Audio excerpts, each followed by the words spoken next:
Stuart raramente pediu ajuda. Tinha entrado no grupo por pressão da mulher, que lhe enviou um e-mail dizendo que se não fizesse uma terapia e mudasse muito, ia largá-lo.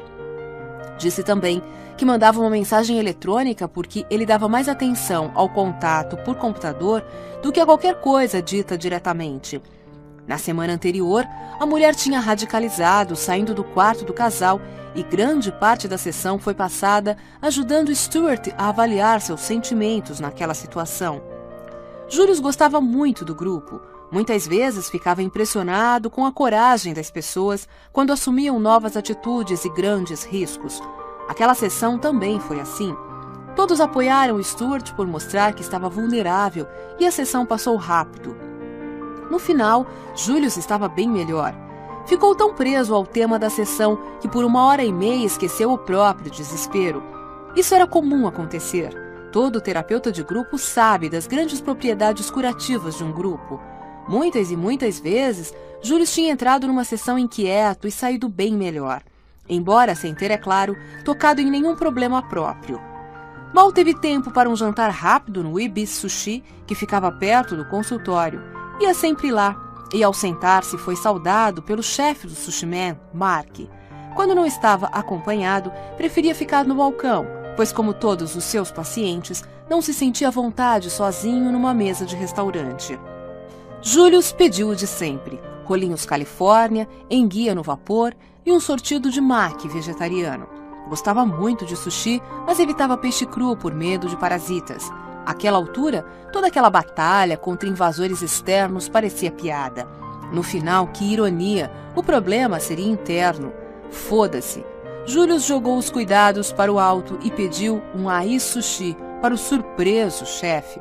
Comeu com grande prazer antes de correr para a sala Tonion e seu primeiro encontro com Arthur Schopenhauer.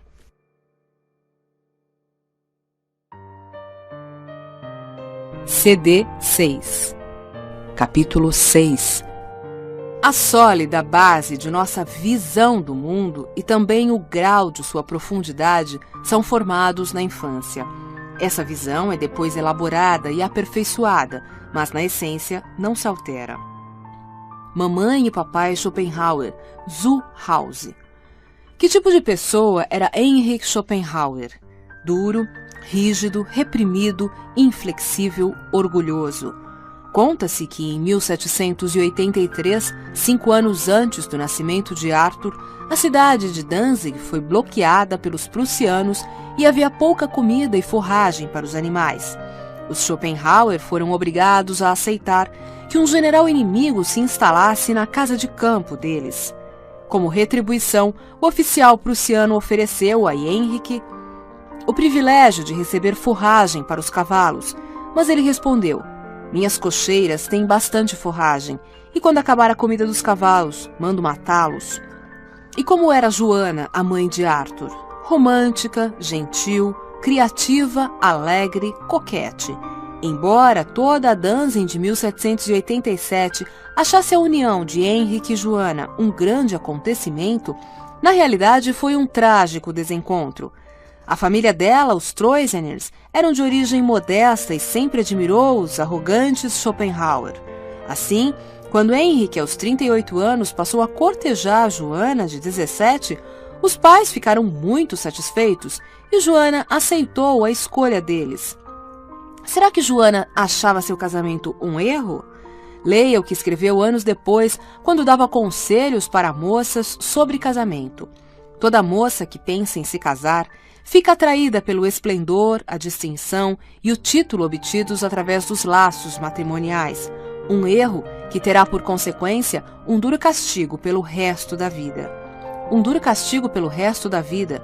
Duras palavras da mãe de Arthur. Em seus diários, ela confidenciou que antes de ser cortejada por Heinrich, teve um jovem amor que o destino afastou e ela então, resignada, aceitou a proposta de casamento de Heinrich.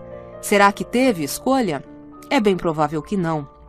Esse típico casamento de conveniência do século XVIII foi acertado pelos pais dela por questões de posse e posição social. Será que havia amor? Não se falou em amor entre Heinrich e Joana, nunca. Mais tarde, em suas memórias, ela escreveu: Eu não fingia amor ardente, nem ele exigia. Também não havia muito amor para outras pessoas na casa, nem para o pequeno Arthur, nem para a irmã Adele, nascida 9 anos depois dele. O amor dos pais gera amor pelos filhos. Às vezes ouve-se falar de pais que se amam tanto que consomem todo o amor disponível na casa, deixando apenas cinzas de carinhos para os filhos. Mas esse modelo econômico de amor zero não faz muito sentido. O inverso parece verdadeiro. Quanto mais se ama, mais isso se reflete nos filhos e nos outros de uma forma afetuosa.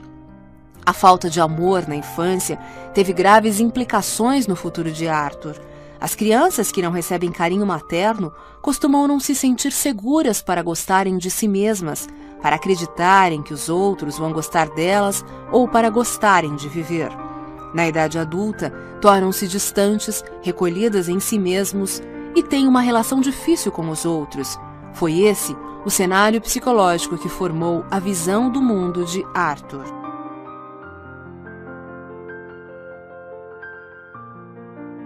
CD 7. Capítulo 7. Se olharmos a vida em seus pequenos detalhes, tudo parece bem ridículo. É como uma gota d'água vista num microscópio, uma só gota cheia de protozoários. Achamos muita graça como eles se agitam e lutam tanto entre si. Aqui, no curto período da vida humana, essa atividade febril produz um efeito cômico. Faltando 5 minutos para as 19 horas, Július bateu as cinzas de seu cachimbo de espuma e entrou na sala Torion. Sentou-se na 5ª fila da direita e olhou o auditório, 30 fileiras a partir do estrado onde seria dada a palestra. A maioria dos 200 lugares estava vazia. Havia umas 30 poltronas quebradas e isoladas com um plástico amarelo. 2 mendigos e suas coleções de jornais se espalhavam pelas poltronas da última fila. Cerca de 30 poltronas estavam ocupadas por alunos desleixados espalhados pelo auditório, com exceção das 3 primeiras filas que continuavam vazias. Exatamente como num grupo de terapia, pensou Július, ninguém quer sentar perto do orientador. Até no seu grupo, naquela tarde, os lugares dos 2 lados ficaram vazios para os que chegassem atrasados, e ele brincou dizendo que ficar ao lado dele parecia ser um castigo pelo atraso.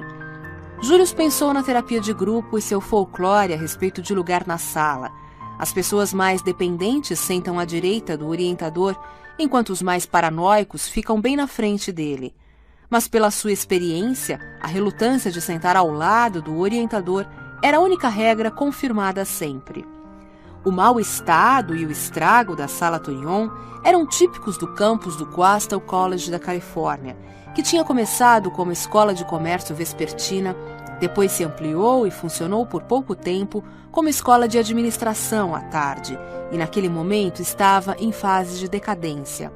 No caminho para a sala, passando pelo íncipido quarteirão de hotéis, restaurantes e delegacias policiais, Július quase não conseguiu diferenciar os estudantes desleixados dos mendigos que moravam por lá. Que professor não se sentiria desmoralizado num lugar como aquele? Július começou a entender por que Philip queria mudar de profissão e trabalhar em consultório. Olhou o relógio, 7 horas em ponto, e pontualmente Philip entrou na sala, com um uniforme profissional de calças caque, camisa xadrez e jaqueta de veludo grosso com acabamento de couro nos cotovelos.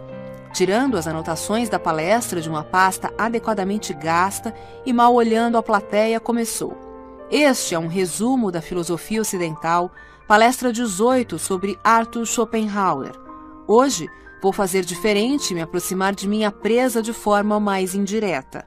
Se parecer sem método, peço compreensão. Prometo voltar logo ao assunto em pauta. Vamos começar falando sobre os grandes começos da história.